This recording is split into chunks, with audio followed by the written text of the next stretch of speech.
Nah, oke teman-teman nih, sekarang kita udah isi bagian actualnya semua. Sekarang tugas kita adalah membuat bagian expected-nya atau memforecast bagian expected-nya atau forecasted-nya dan melakukan finishing touch. Nah, untuk kita bisa tahu bagian forecasted-nya, hal paling utama yang harus kita lakukan adalah kita bikin asumsi dulu. Nah, disinilah kenapa orang bilang forecasting, modeling, dan juga valuasi itu adalah more like an art daripada exact science. Kenapa? Karena ya di sini untuk tahu asumsi-asumsi ini dibutuhkan ya judgement personal gitu atau based on data yang teman-teman punya.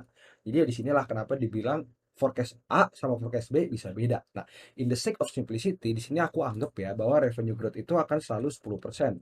Anggap. Lalu COGS as percentage of revenue-nya akan selalu di 45%. SG&A-nya mungkin di 20.000. Lalu depreciation as percentage of revenue-nya mungkin di 5% ya menurut aku ya. Kayak gitu. Sorry ini 5%. Lalu interest expense-nya di 1.000 dan juga tax rate akan selalu di 30%. Kalian bisa lihat di kiri ini formatnya udah persen, tapi di kanan ini formatnya masih ya desimal aja. Jadi kita mau bikin sama nih, kita blok, Ctrl C, lalu kita copy formatnya seperti yang dari tadi kita udah lakukan. Pencet Alt, T, S, lalu T, full formats. Nah, sekarang kita udah dapat asumsi untuk tahun 2018, kita bisa dong bikin untuk tahun 2018 dulu nih. Berarti kan revenue di tahun 2018 sama dengan revenue tahun 2017 dikali dalam kurun 1 ditambah sama revenue growth-nya. Ya kan basic matematik aja nih teman-teman. Dapat hasilnya segini. Kan kita lihat formatnya beda ya sekali lagi ya. Pasti berantakan. Sehingga yang perlu kita lakukan adalah mengcopy dari sel yang formatnya udah benar. Atau ini kan salah satu formatnya udah benar ya. Bentuknya ribuan. Jadi kita copy, kita blok semuanya ya teman-teman.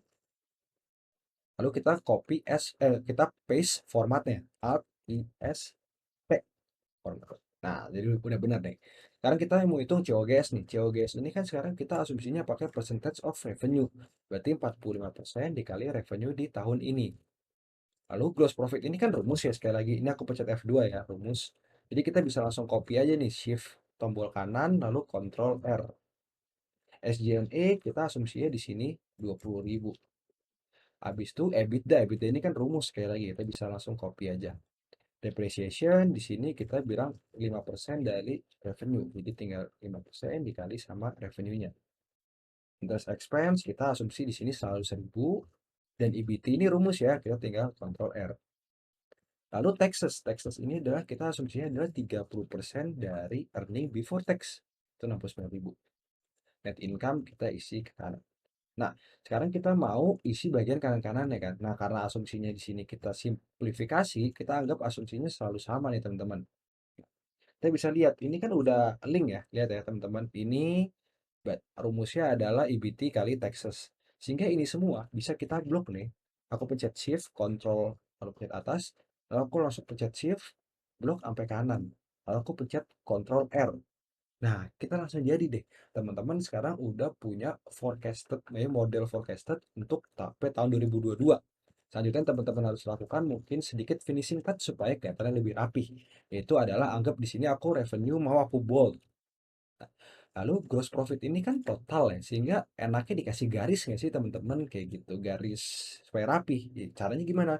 Blok, lalu pencet Alt, pencet H for home, pencet B ya ini B, lalu pencet P ya lihat nih P mana nih top border.